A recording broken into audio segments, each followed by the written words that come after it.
बिस्मिल्लाहिर्रहमानिर्रहीम। अस्सलाम वालेकुम वीवर्स, कैसी है मेरी यूट्यूब फैमिली। आई होप सब खैरियत से होंगे। Welcome to my channel. आज मैं आपसे शेयर कर रही हूँ देगी आलू गोश्त शोरबा, जो बहुत मज़े का बनता है। और अगर गोश्त हड्डी वाला हो तो फिर बात ही क्या है, क्योंकि हड्डी वाले गोश्त का जो जायका है ना, वो बहुत अच्छा आता है। आप जब भी आलू गोश्त बनाएं, कोशिश करें हड्डी वाला गोश्त होना चाहिए।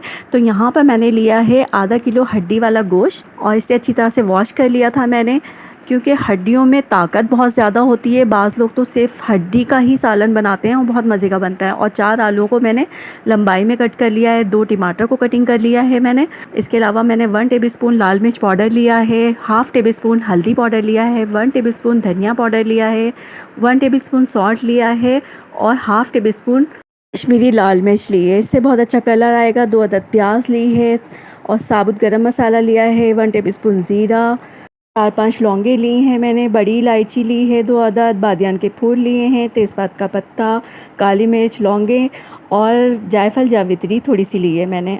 बस ये हमारा गरम मसाला है जो इसमें जाएगा। इसके अलावा अदरक लहसुन का पेस्ट लिया है मैंने 1 टेबलस्पून। तो ये हमारे इंग्रेडिएंट्स हैं। इसके अलावा मैंने ऑयल लिया है। तो एक देगची में हम यहाँ पे ऐड कर देंगे तकरीबन 1 कप ऑयल।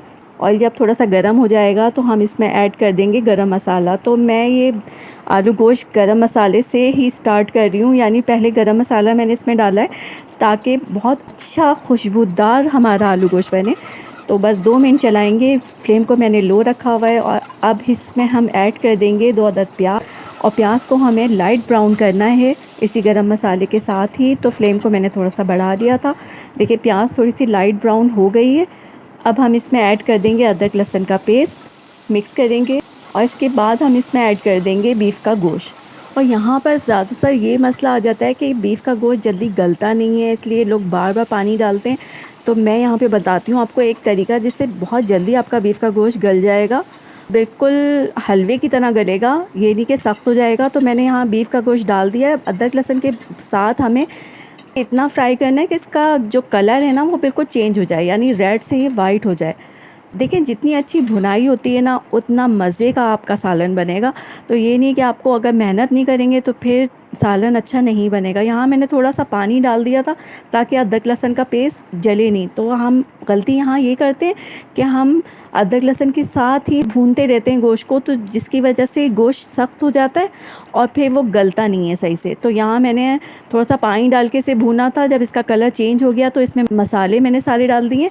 अब मसालों के साथ भी हमें 5 मिनट तक इसे भूनना है, और उसके बाद हम इसमें टमाटर डालेंगे। भुनाई जितनी अच्छी होगी उतना ही जायका आएगा आपके गोश्त में।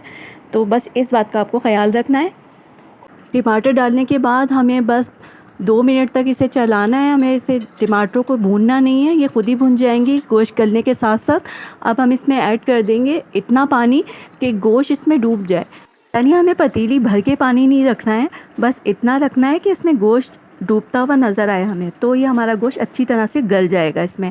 और फ्लेम को हमें यहाँ पर लो टू मीडियम रखना है, और इसे कवर करके रख देंगे। तकरीबन 20 मिनट लगे थे, और इसके बाद मैंने इसे देखा था तो ये गोश्त हमारा बहुत अच्छी तरह से गल गया था। क्योंकि हमने इसे ऑयल में ज़्यादा नहीं भूना था, हमने थोड़ा सा पानी डाल के भूना था, इसलिए ये सख्त नहीं हुआ। तो आपको भी बस इसी तरह करना है ताकि आपका गोश्त भी इस गोश्त की तरह अच्छी तरह से गल जाए। अब गोश्त गल गया है, तो अब हम इस पॉइंट पर इसकी अच्छी तरह से भुनाई करेंगे। जितनी अच्छी भुनाई होगी उतना ही जायकेदार खुशबूदार ये हमारा आलू गोश्त तैयार होगा।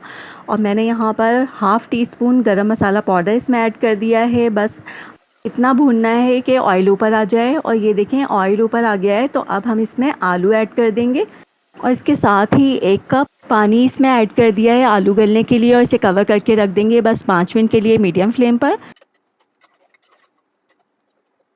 और 5 मिनट के बाद ये देखें हमारे आलू अच्छी तरह से गल गए। मैं आपको दिखाती हूँ अभी तोड़कर, और देखें बहुत मज़े की खुशबू आ रही है।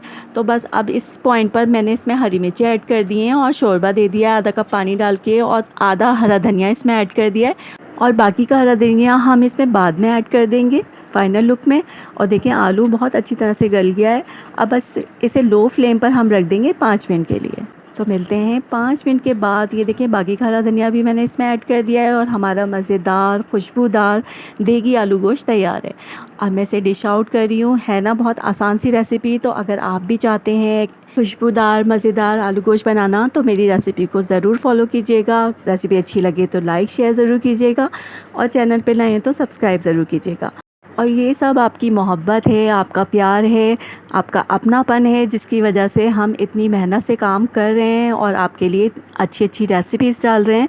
और लास्ट में उन लोगों का बहुत बहुत शुक्रिया जो मेरे चैनल पे न्यू हैं और मेरी रेसिपीज़ को पसंद कर रहे हैं, कमेंट्स कर रहे हैं अच्छे अच्छे। और जितने भी मेरे व्यूवर्स जो रिटर्निंग व्यूवर्स हैं वो वापस मेरी रेसिपीज़ देख रहे हैं, बहुत शुक्रिया आप लोगों का मेरा साथ देने का और मुझे सपोर्ट करने का। Thank you so much all of you. इसी तरह से मेरा साथ दीजिए और देखिए एक दूसरे का साथ देकर ही हम आगे बढ़ सकते हैं। और कम से कम किसी की भी रेसिपी को 2-3 मिनट तक ज़रूर देख लिया करें, क्योंकि हमारा एक व्यू भी काउंट नहीं होता। व्यूज़ बहुत कम आ रहे हैं और तमाम यूट्यूबर्स बहुत मेहनत कर रहे हैं, लेकिन जब व्यूज़ नहीं आते ना तो बहुत मायूसी होती है। दिल चाहता है कि चैनल ही छोड़ दो और वीडियोस जो है ना वो डिलीट कर दो। लेकिन फिर सोचते हैं कि चलो आ जाएंगे व्यूज़।